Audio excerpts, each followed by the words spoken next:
پھرکی بنا دیتی ہے اور میاں کو آنا ہو تو دسترخوان کا آرڈر دے دیتی ہے، یہ بناؤ وہ بناؤ۔ اشرف گائے کا گوشت نہیں کھاتے، کوکنگ آئل سے ہی آتی ہے، گھی ڈالیں، سویٹ ڈش ضرور بنانا۔ شوربے والا سالن انہیں پسند نہیں، اور زیادہ غصہ اسے تب آتا ہے جب میاں کے آنے پر اس کے بچوں کو کمرے تک محدود کر دیتی ہے۔ بچے شرارتیں تو کرتے ہی ہیں نا، انہیں ان کے گھر میں ہی قید کر دینا کوئی عقل مندی کی بات تو نہیں۔ امی کو بھی اس سے اتنی شکایتیں تھیں، وہ سن رہی تھی، نہ جانے کیوں وہ ایسی ہو گئی ہے، بہن تک کو تو نہیں برداشت کر سکتی۔ میں کوئی بچی تو نہیں، اچھی طرح پہچانتی ہوں اس کے چہرے کے بگڑے زاویے، مجھے دیکھتے ہی اس کا منہ بن جاتا ہے۔ بھئی تمہارا میکا ہے تو میرا بھی میکا ہے، جتنا تمہارا حق اتنا میرا بھی۔ کیا یہاں آنے کے لیے اب اس کا منہ دیکھوں؟ اور خود تو آ جاتی ہیں، ہمیں کبھی جھوٹے منہ بھی نہیں کہا کہ ایک آدھ بار ہمارے گھر ہی آؤ۔ ان کا بس نہ چل رہا تھا ہمیں فوراً چلتا کر دیں۔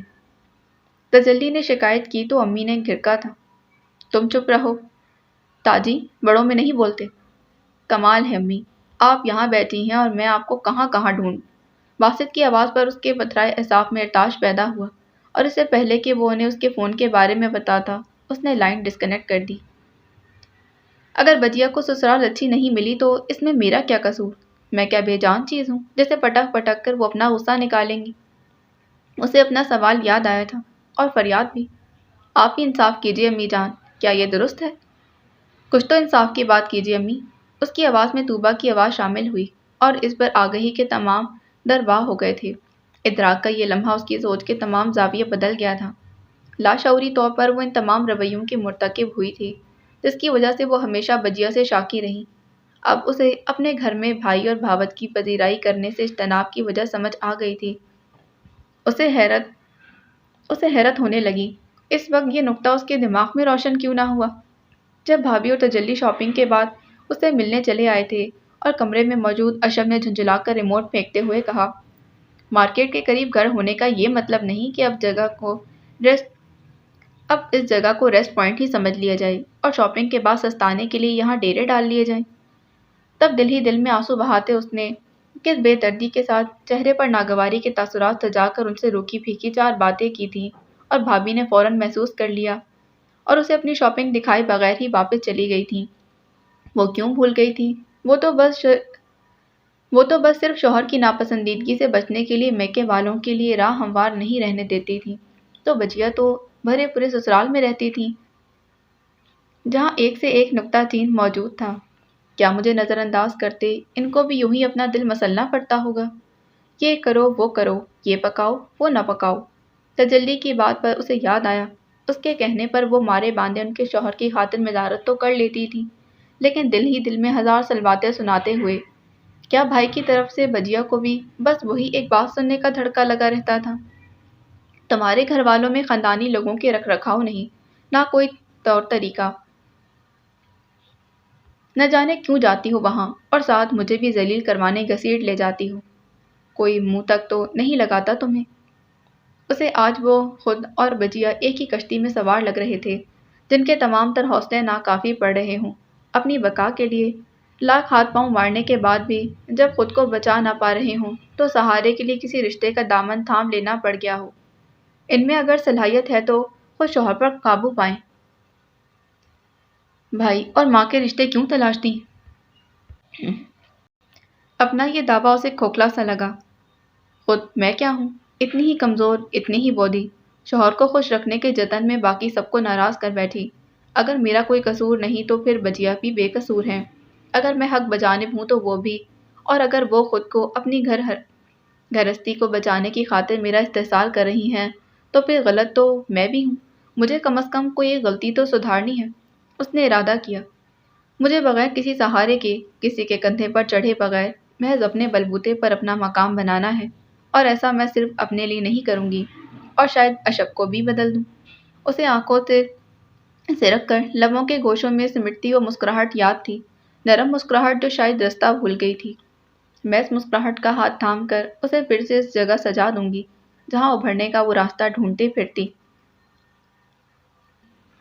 اشب اپنا والیٹ لینے کمرے میں داخل ہوا، حسب عادت دروازہ کھولتے ہی بولنا شروع ہو گیا، ہری اپ، پہلے ہی دیر ہو گئی، راستے میں کیک اور مٹھائی وغیرہ بھی لینا ہے۔ تمہاری تیاری اس قدر طویل؟